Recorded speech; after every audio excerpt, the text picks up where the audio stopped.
Is money in your hands like a whirlwind, or does it bring calm and security? We live with this dilemma, don't we? Chasing after it, yet at the same time wondering if that's really what matters for happiness and a good life.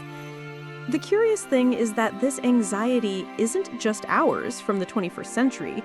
Back in ancient Rome and biblical times, two giants of thought were already wrestling with the same questions. Picture the scene. On one side, Seneca, Stoic philosopher, tutor of Nero, a man who lived in the center of Roman wealth and power, yet preached detachment and the strength of reason. On the other side, Solomon, the king of Israel known for divine wisdom, who experienced every imaginable glory and wealth, but later wrote, or inspired, books like Proverbs and Ecclesiastes, full of reflections on the value of things.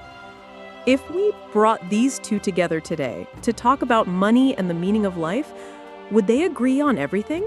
Or would we witness an epic debate? Seneca might start by saying, look, money itself is nothing. It's indifferent. What matters is virtue. You can use wealth for good or evil, but it doesn't make you happy or unhappy on its own. Solomon could stroke his beard and reply, interesting. I agree that wisdom is worth more than gold, but I can't deny that the blessing of the Lord brings wealth and hard work helps too. But beware, loving money is a trap. Verdict? They seem to agree that money should not be the main focus, and both warn against loving it. But maybe they differ slightly in the weight they assign it. Seneca emphasizes indifference. Solomon sometimes sees it as a blessing, but always secondary to wisdom and God. Seneca, firm in his Stoicism, poverty is also indifferent. A wise man can be happy with or without it.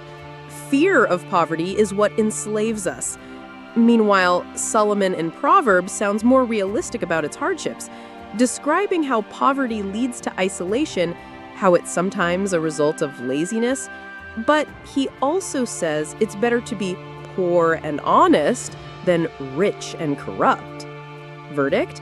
They agree that character matters more than financial condition, but Seneca perhaps downplays the practical challenges of poverty more than Solomon does in Proverbs. Here, their harmony seems strong. Seneca would say, use money wisely, without showing off, with generosity, as a tool for virtue. Solomon would add, exactly. Be generous, especially with those in need. That's like lending to God, and work honestly to earn it. Verdict, total convergence. Both advise for ethical, wise, and generous use of resources.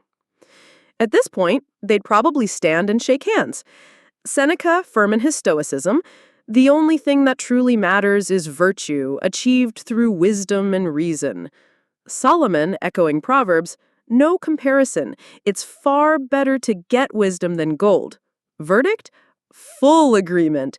The pursuit of wisdom, virtue, and right living stands far above the pursuit of material goods. Seneca, happiness comes from within.